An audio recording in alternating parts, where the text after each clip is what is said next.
Bismillahirrahmanirrahim. Assalamualaikum warahmatullahi wabarakatuh. Perkenalkan, saya Atika Iza Kurniasi, mahasiswi pengembangan masyarakat Islam tahun 2018. Di sini saya akan menjelaskan tentang jawaban dari UTS Riset Aksi. Yang pertama, saya akan menjelaskan tentang riset aksi, fasilitator, partisipan, lobby, dan negosiasi. Riset aksi menurut Kurt Lewin 1947 menyatakan bahwa riset aksi adalah proses spiral yang meliputi 4 aspek, yaitu yang pertama perencanaan tindakan yang melibatkan investigasi yang cermat, yang kedua pelaksanaan tindakan, yang ketiga penemuan fakta-fakta hasil dari tindakan, yang keempat penemuan makna baru dari pengalaman sosial. Dan yang kedua yaitu fasilitator. Fasilitator adalah pemandu proses atau seseorang yang membuat sebuah proses lebih mudah dan lebih yakin untuk menggunakannya. Menurut Wikipedia menyatakan bahwa fasilitator adalah seseorang yang memberikan bantuan kepada sekelompok orang untuk mencapai pemahaman tujuan bersama dan juga memberikan bantuan dalam membuat rencana untuk mencapai tujuan tersebut tanpa mengambil posisi dalam diskusi tersebut. Lalu selanjutnya adalah partisipan. Partisipan adalah orang yang melakukan partisipasi. Menurut Syamsuddin Adam menyatakan bahwa partisipasi adalah seseorang yang terlibat dalam situasi yang membawa pikirannya, hatinya, dan juga mentalnya untuk sama-sama mencapai tujuan bersama dan juga menyelesaikan permasalahan, dan juga turut bertanggung jawab terhadap kegiatan itu. Dan yang terakhir adalah lobby dan negosiasi. Lobby merupakan istilah yang berarti serambi di suatu bangunan, yang mana berarti lobby ini adalah perbincangan ringan yang membahas suatu permasalahan, yang nantinya lobby ini menjadi langkah awal untuk melakukan langkah selanjutnya, yaitu negosiasi. Sedangkan negosiasi adalah kegiatan yang dilakukan untuk mencapai kesepakatan antara dua belah pihak, yang mana nantinya kesepakatan ini dipakai untuk melakukan sesuatu di waktu yang akan datang. Dan untuk yang selanjutnya yaitu kenapa relasi belajar riset aksi ini harus bersifat subjek. Karena kegiatan riset aksi ini menjadi sebuah kegiatan pendidikan yang mana anggotanya dan juga masyarakat ini menjadi subjek, yaitu yang melakukan pelaku aktif yang melakukan pengembangan masyarakat. Dan secara humanistiknya juga tidak tepat apabila meletakkan orang dewasa ini hanya turut ikut serta dengan keinginan-keinginan yang diberikan oleh peneliti. Maka alangkah lebih baiknya jika menjadikan masyarakat ini sebagai subjek aktif, yang mana mereka juga mampu mengembangkan ide-idenya, memberikan gagasan untuk sama-sama mencapai tujuan bersama. Yang mana kita tahu bahwa peneliti ini adalah orang luar yang tidak di daerah mereka, sehingga akan kurang paham apabila masyarakat itu sendiri yang menjalankannya, maka akan lebih paham dan juga lebih mudah dalam pelaksanaannya. Dan menurut BL Hall juga menyebutkan bahwa salah satu karakteristik dalam melaksanakan penelitian yaitu adalah proses penelitian harus melibatkan komunikasi komunitas atau warga dalam keseluruhan aktivitas, mulai dari perumusan masalah sampai pemecahan masalah. Dan untuk yang selanjutnya, nomor 3, yaitu tahapan siklus riset aksi dari Sisdamas. Di sini ada beberapa tahapan yang akan kita lalui, ada beberapa minggu juga. Dan untuk minggu yang pertama, kita akan menjalankan 3 tahap, yaitu sosialisasi awal, rembuk keluarga, dan juga refleksi sosial. Untuk tahap pertama, yaitu sosialisasi awal, di mana kita mensosialisasikan program Sisdamas ini kepada para stakeholder di wilayah setempat. Dalam hal ini juga kita harus mampu menyampaikan dengan baik agar pesan ini dapat tersampaikan dengan jelas, sehingga stakeholder ini diharapkan dapat menyepakati, dapat memberikan izin untuk kita melakukan KKN Sisdamas ini di wilayah tersebut. Dan tahapan yang kedua yaitu kita mengadakan rebuk warga, yang mana di sini stakeholder yang mengundang para warga untuk berkumpul bersama, mendiskusikan, dan di sini juga kita mensosialisasikan kembali terkait KKN Sisdamas ini kepada masyarakat, dan diharapkan masyarakat juga mampu mengizinkan kita untuk melakukan proses siklus riset aksi dari Sisdamas ini gitu. Dan di sini kita belum menyampaikan program, tapi kita baru mensosialisasikan lagi terkait riset aksi KKN Sisdamas ini. Dan di sini juga kita meminta izin agar masyarakat mengizinkan kita untuk melakukan tahapan berikutnya. Jikalau memang masyarakat sudah memberikan izin, maka tahapan berikutnya kita bisa melakukan refleksi sosial. Yang mana refleksi sosial ini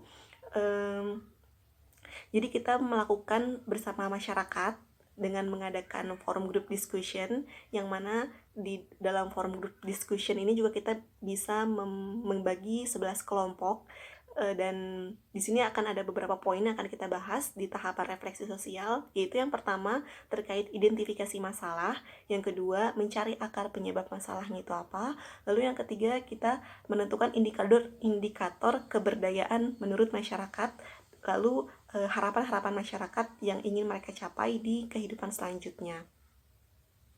Dan di tahapan ini juga diperlukannya data-data dari masyarakat dan juga dokumentasi untuk bahan laporan kita nantinya.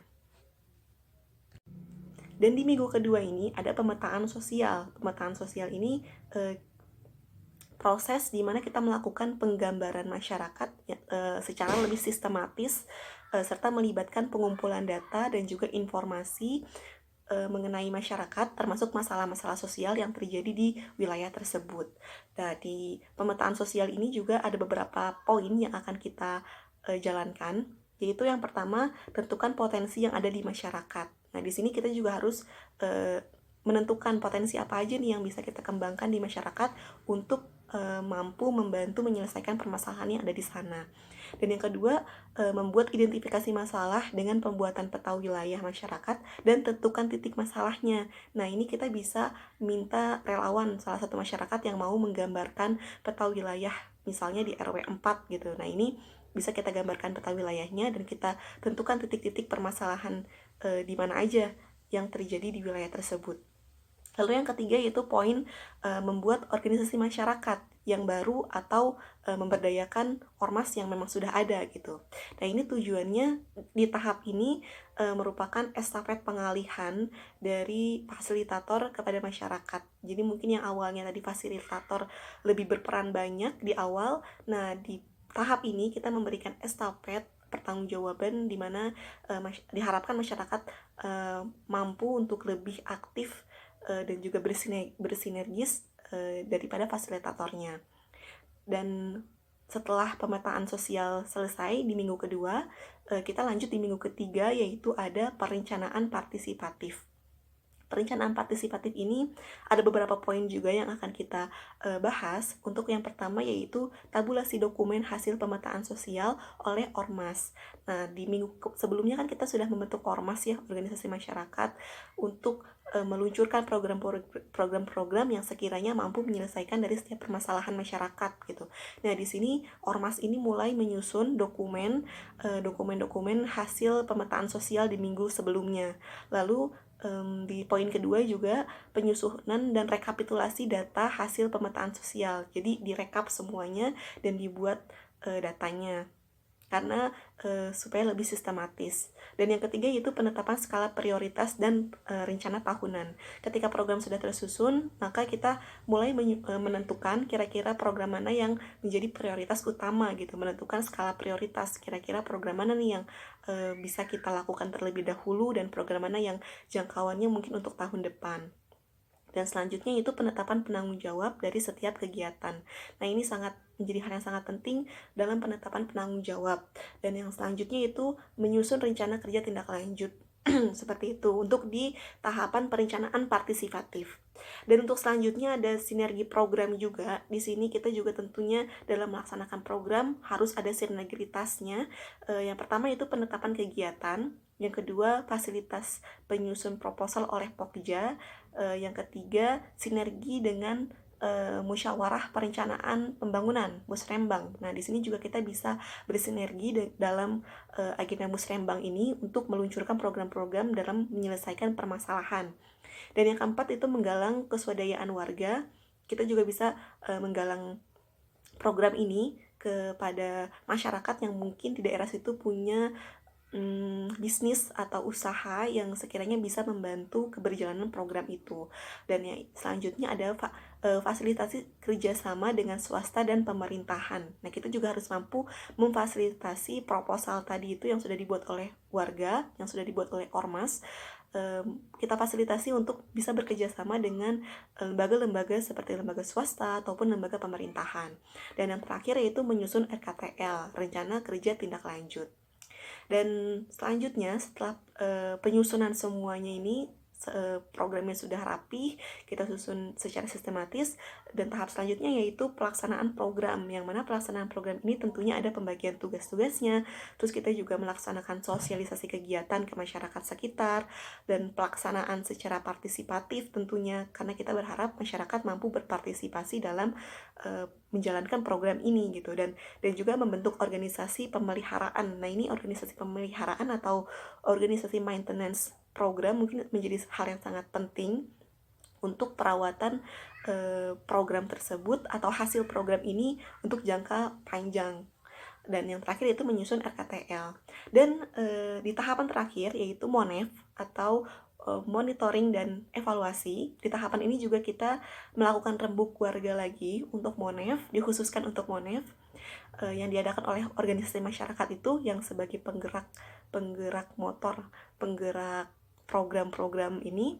Lalu juga mengadakan laporan tim pelaksana, laporan tim pengawas, dan juga menyusun rekomendasi, kira-kira rekomendasi apa aja yang bisa kita lakukan untuk tahapan berikutnya gitu. Dan juga kita mengadakan refleksi bersama, dan yang terakhir tetap menyusun RKTL untuk rancangan berikutnya.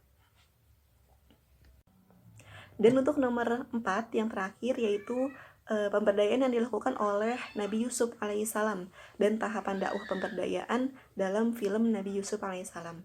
Nah, di sini kita akan mengambil beberapa hikmah dari film Nabi Yusuf alaihissalam ini. Allah Subhanahu wa taala berfirman, sesungguhnya pada kisah-kisah mereka itu terdapat penggajaran bagi orang-orang yang mempunyai akal. Al-Quran itu bukanlah cerita yang dibuat-buat, akan tetapi membenarkan kitab-kitab yang sebelumnya dan menjelaskan segala sesuatu dan sebagai petunjuk dan juga rahmat bagi kaum yang beriman. Quran Surat Yusuf ayat 111.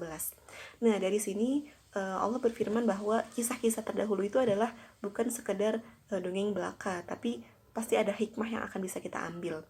Nah, di sini ada beberapa hikmah yang bisa kita ambil untuk dijadikan sebagai tahapan dakwah, khususnya dakwah tamkin, yaitu pemberdayaan masyarakat.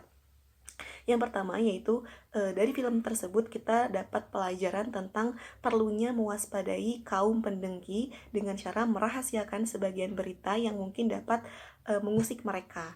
Nah, ini mungkin dalam kisahnya Nabi Yusuf, ketika Nabi Yusuf pertama kali mendapatkan mimpi tentang langit, bumi dan bulan semuanya tunduk kepadanya gitu, dan Nabi Yakub melarang Nabi Yusuf untuk menceritakan kepada saudara-saudaranya karena dikhawatirkan adanya ditakutkan mengusik hati para saudara-saudaranya. Mungkin ini juga dalam ketika kita di masyarakat memiliki program yang baik, alangkah baiknya kita susun dulu terlebih dahulu, kita susun secara sistematis sebelum kita mensosialisasikan kepada masyarakat lainnya.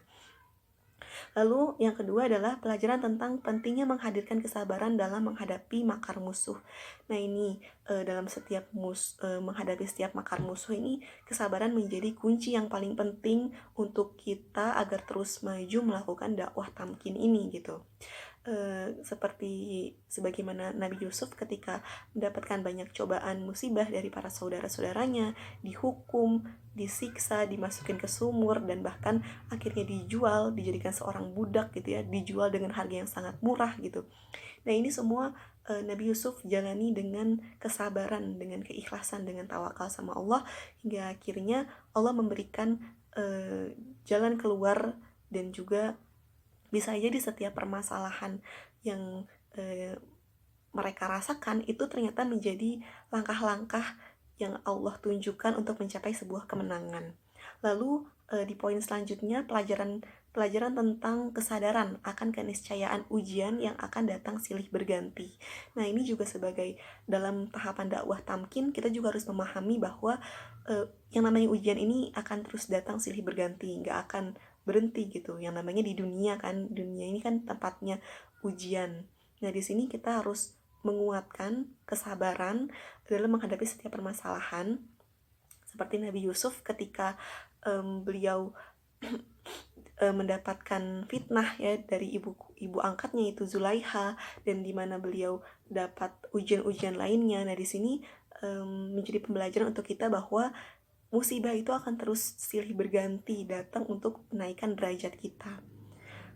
Mungkin dari saya cukup sekian, beberapa kisah, beberapa hikmah yang bisa kita ambil dalam tahapan dakwah tamkin dari film Nabi Yusuf alaihissalam.